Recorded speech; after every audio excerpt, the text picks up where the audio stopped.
Okay, so what else is new? When you get banned from Facebook every week, it's time to make YouTube videos.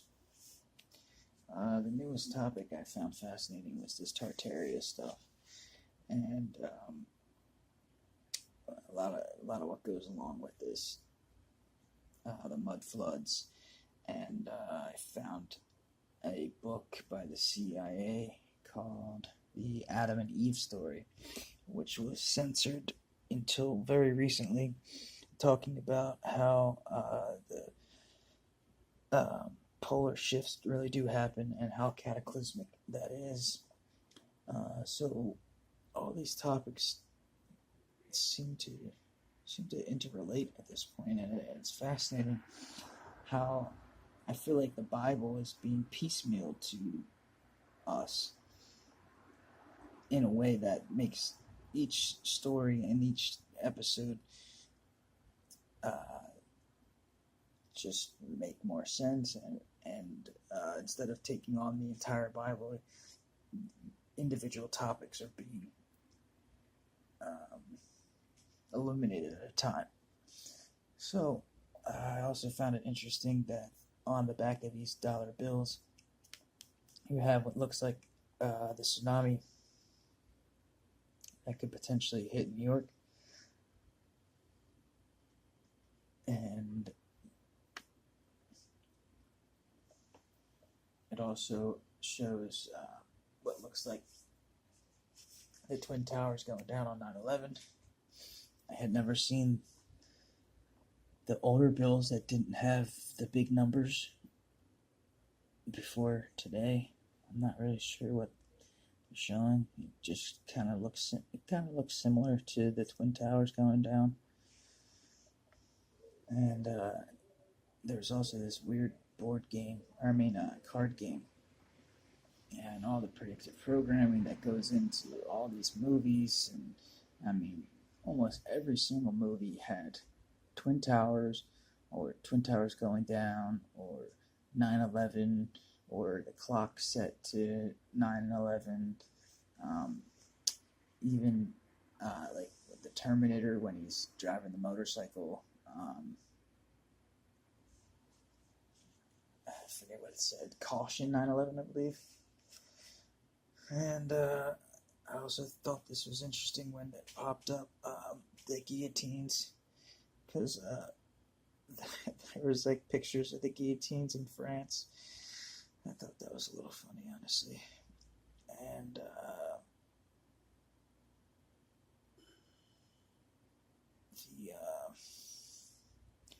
what's it called? Oh yeah, the cyclical nature of these events seem to be like the Mayan calendar, and there's like bigger events that affect the entire Earth.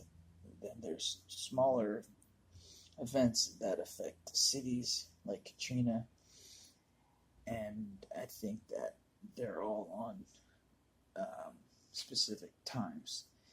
So there's like the big one that I believe is 26,500 years, and then there are smaller cycles that seem to be more like 2,000 years.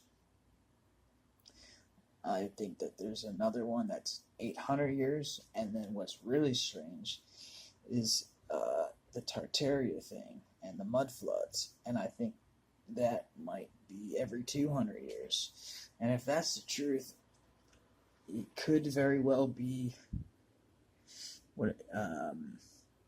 in 38 years. Now, obviously, making dates and stuff is weird, and that's not a good idea. But it does seem like something catastrophic happened in 1837. So 2037 would be the 200-year marker.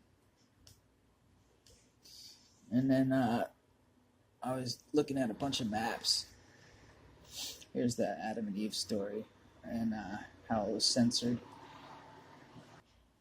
What was really strange about this too is that many other people had similar ideas, and they all got kind of just like pushed away by the mainstream science community.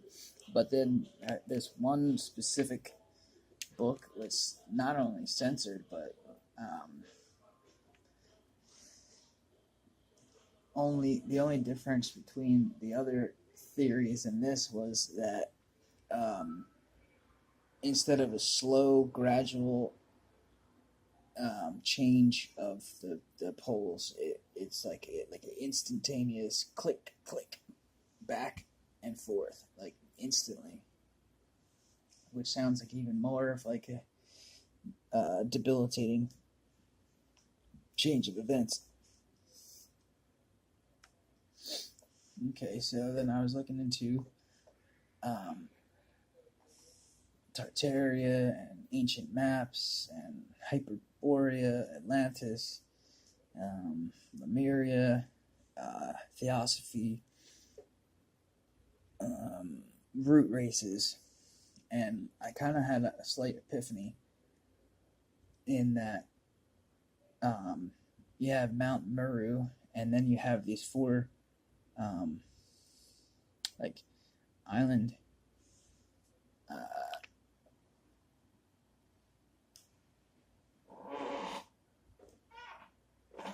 it's kind of tough to see. Shoot. Alright, maybe I'll show this one. I mean, I have a bunch of maps, so eventually. But anyway, the old maps all have 1, 2, 3, 4.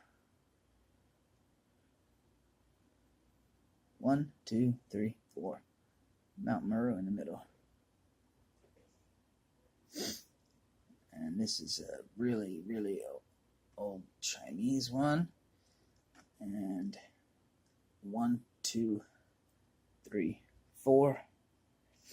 And what's fascinating too is this map predates Christopher Columbus, and that is pretty. It's not perfect. It's not like coast to coast Google Maps, but sure is in 1492 Christopher Columbus discovers America for the first time, and they've also found Roman swords in Canada, and they're pretty sure that the Vikings had already made it over here way before. And if you start to see how close these things are to the top 4 islands, and this is the Piraeus map. This is really interesting too. I'll come back to that too. Okay, so my point was these 4 things, and you got Iceland and Greenland, and then you have this is above Norway, these islands, and you have this island, and Iceland, Greenland, and then what is it called, like Frigiland, or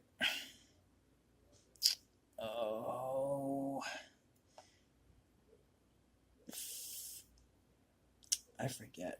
But anyway, this little island is not on any other maps either. And so it's pretty obvious that, obviously the Vikings can crow hop over island to island, no big deal.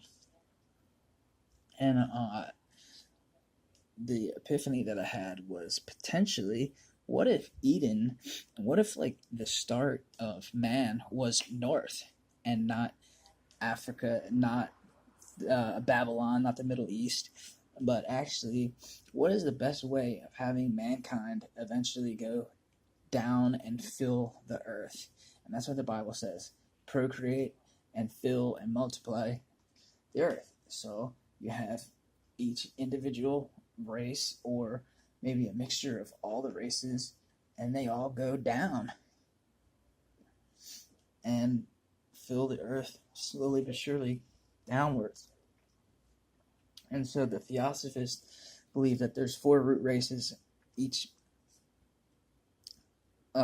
coming on the tail of the previous, and they make it like root races, like the color of our skin.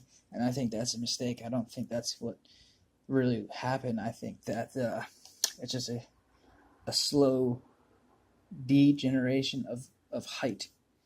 So the Bible makes it sound like there's the 6 foot man, and then the fallen angels impregnate that man and create giants. And I'm not denying that. I think that has some merit, but it does seem to me that it just more of a like change from these like titans. And if you see no forests on the flat Earth, that's a bad title.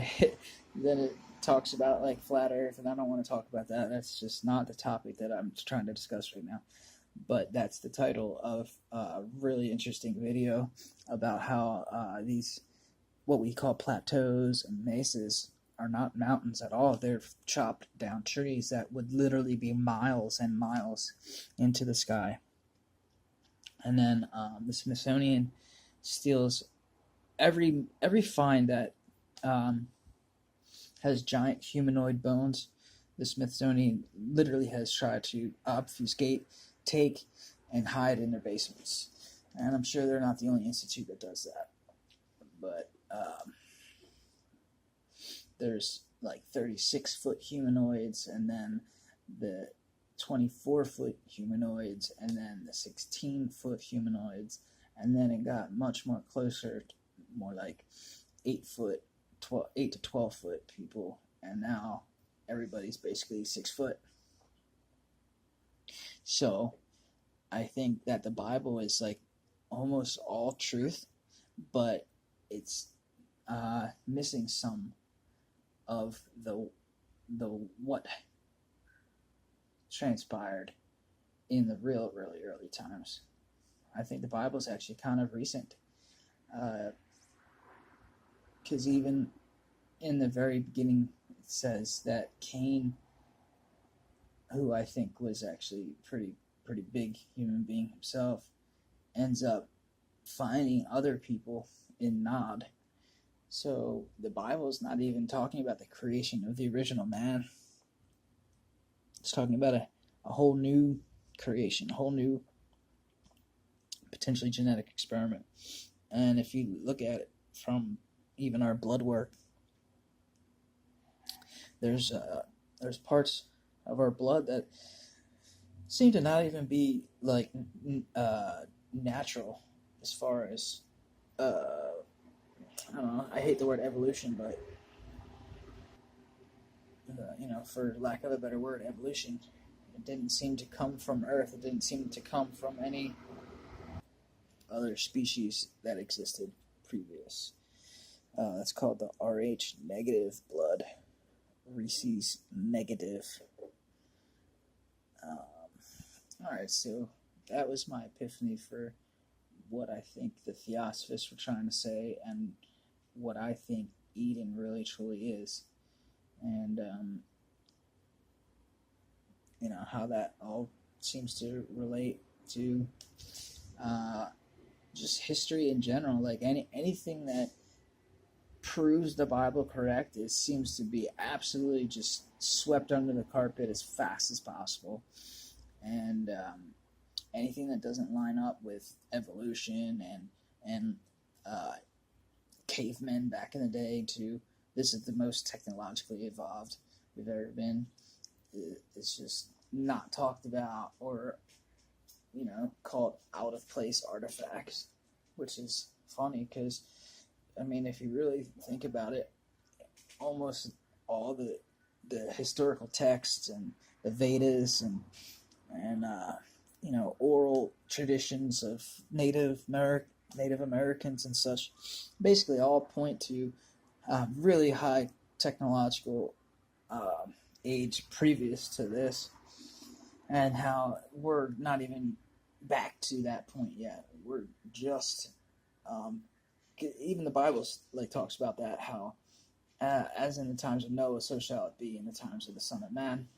And if you look into Genesis 6 and all the experimentations, and how it says no flesh was left from being compromised or changed or genetically altered, and chimera, and you have pictures and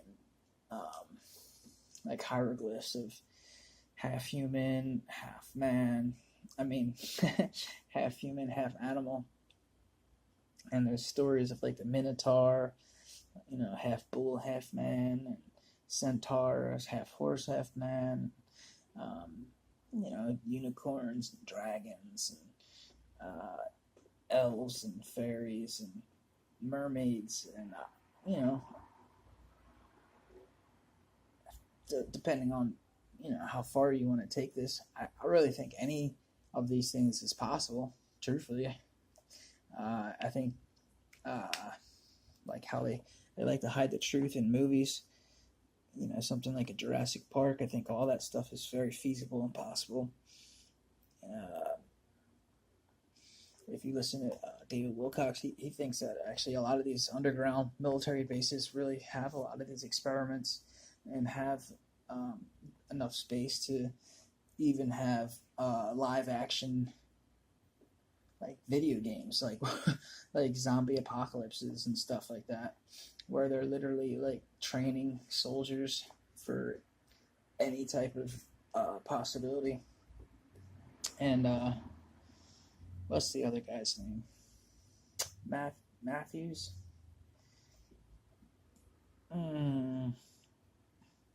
Anyway, well, he talks about the cloning centers and how like the elite and the celebrities have like a downloaded consciousness abilities to temporarily like dream and hallucinate their selves into these like battle royale cloning center things where they like slaughter each other and like literally kill real flesh and like kill each other, but because it's just like a flesh and blood meat suit, it's not the actual real soul. Then when they die, they just wake up in their bed. And when I was reading that stuff, I was just like, wow, that is so crazy. These people are just sick individuals. And if you look into the Hindu thinking and the Kali Yuga, I'm pretty sure we're in the lowest of the low stage of development. There seems to be like multiple gold, 2 silvers, and 1 bronze age. So the Mayan 26,500 year, I believe that we switched over to this Aquarius, which would put us going from the bronze back to the silver age. And it's interesting because like whereas there was usually like one person that was awakened at a time in each location. You have like Confucius and Buddha and Jesus Christ, Moses and Abraham, and it was like one person at a time that was like really enlightened and really in walking with God, as it says Enoch did. And it seems now people are really starting to wake up again, and it seems like there's more than just one person that's able to really have his or her mind on what's going on. And multiple people are talking about really good research, and it's not just like alone in a crowd anymore. Because even back 20 years ago, that guy was tased when he was talking about John Kerry being part of Skull and Bones. And my favorite, Tim Russert, had a heart attack when he was talking about how Bush and Kerry were both bonesmen, and how, irregardless of who wins, Skull and Bones won the presidency. And after that, boom, game over. So, now everybody's talking about this kind of stuff. Everybody, even celebrities, are starting to speak out about what's going on with the contrived Me Too movement. But Corey Feldman talking about how bad the pedophilia is in Hollywood, Pizzagate scandals about how bad the DNC and the rhinos are in DC, and how badly they're fighting against this border wall because they traffic these individuals into our country, bring in drugs, and that's how they fund their dark agendas, is with human trafficking, organs, and drug money. And HSBC was caught laundering drug money, and all the major banks were caught in the LIBOR scandal, which is, controlling the interest rates and not letting them compete against each other. It's just like such a big scam. And, you have Trump, actually. This is the first time a U.S. president has gone against the banks since Kennedy. And he's talking about how bad the Federal Reserve is a bigger enemy than China. And talking about gold standard. I mean, let's face it, the last person that did that was Gaddafi. And Gaddafi is no longer with us. The person who did that previous to Gaddafi was Saddam Hussein. He's no longer with us. So I don't care what you think about Trump from a character standpoint. I mean, the guy is really doing more than any of our previous puppets have done in a long time, and I respect it and I appreciate it. And as I was saying, with the consciousness raising, the more we support this man and the more we, appreciate what he is trying to do, the better the outcome can be. If we leave this man just on an island by himself, they've already tried to take him out multiple times. They've even admitted it in their own emails that they are trying to take him out, that they are planning assassination attempts. And, it's just brazen. It is brazen, and I'm surprised at how many people claim to be awake that aren't seeing the true battle between nationalism and globalism. And it doesn't matter what you think of each individual person from their character, or what you think of them previous to their position now. Granted, power can corrupt, but Trump's been a very powerful human being for a long time, and this new role, he seems to really relish in the fact that he's able to be that person that changes the world for the better. And the book of Revelations is a scary thought, especially when you think about this gesara and nesara. If you don't know what that is, you can look that up. It's basically like a global reset. But it's strange how, on one hand, the Bible talks about the debt jubilee and economic resets, but then on the other hand, it talks about the mark of the beast, and you cannot buy and sell without the mark, and how corrupt the beast system can be.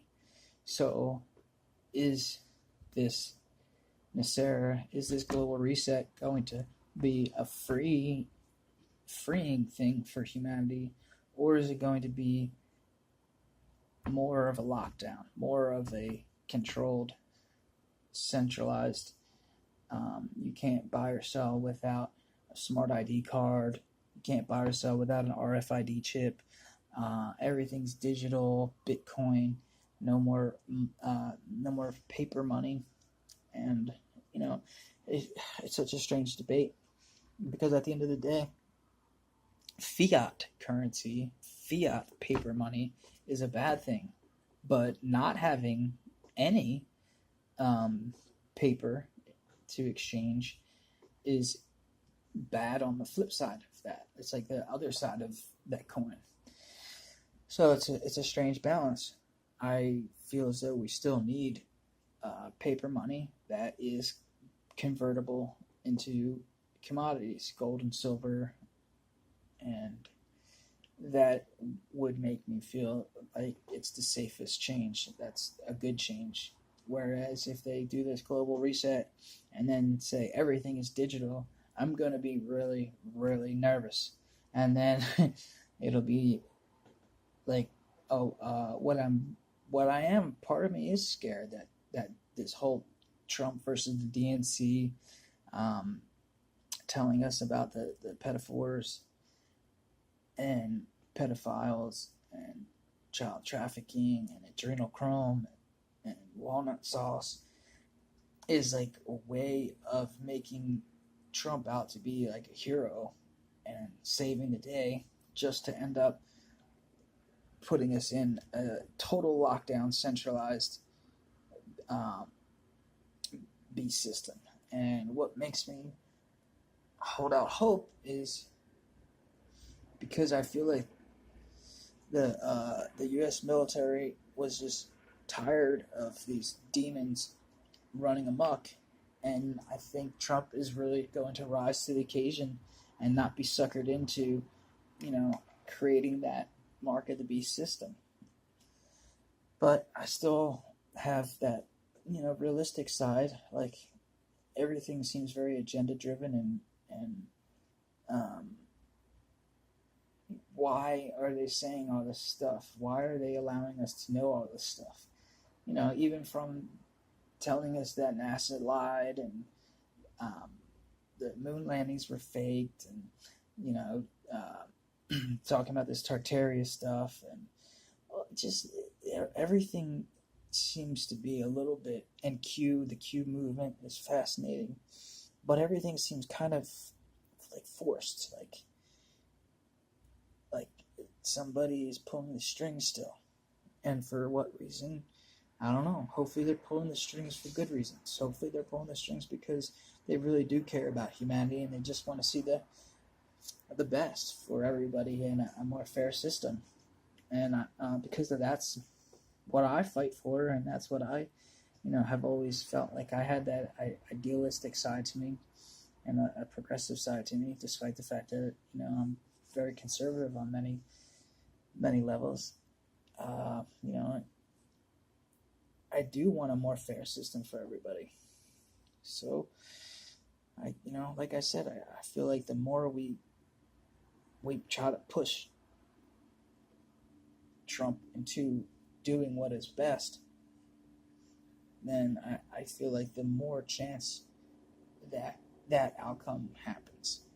And so, again, it comes back to whether Revelations is like a promise of what has to happen, or is it more of a prophetic warning of what don't let this happen. And so I have to lean towards if we have free will, if this really is God creating us to have the ability to find faith and to find the beauty in life, then the Bible has to be prophetic warning and not just pure prophecy.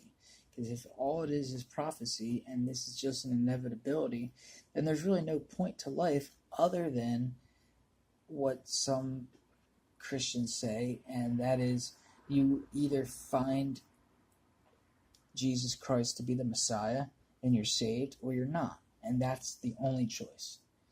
And that's interesting to me, because is that enough? Is that really all we're here for? Is to you either find Jesus Christ as the Lord and Savior or not?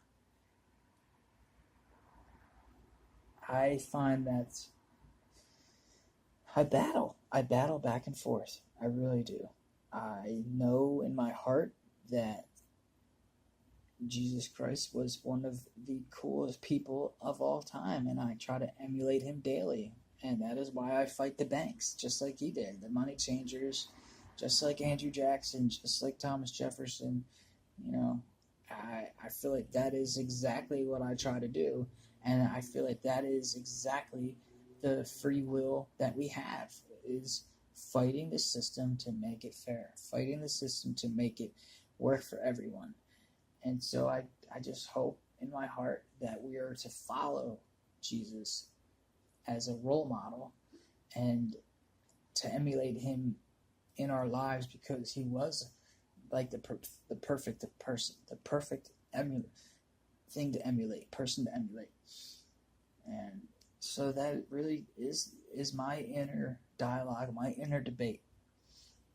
And I've never really come down to that, how it really just comes down to whether you have faith in faith for itself, or do you have faith in free will being a life choice towards what you think is better. And I don't know, I just kind of hope it's the latter. I really do. I just feel like my life is worth more if I'm fighting for something rather than just the inevitability and the outcome that's just going to happen regardless of what I do and what I say. And I hope for all of us because at the end of the day, I know so many of us have really been working against humanity.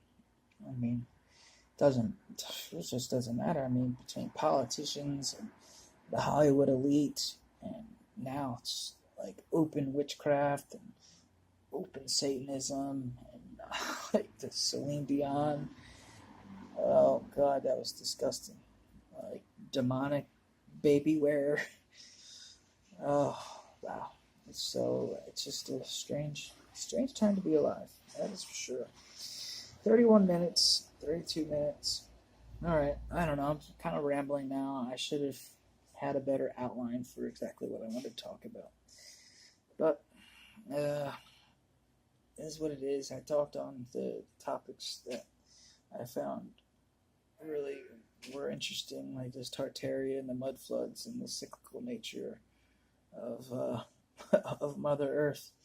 And that's like, I guess I'll end on that note. Is I think regardless of our free will, Mother gets mad at us sometimes and just says it's time to start over.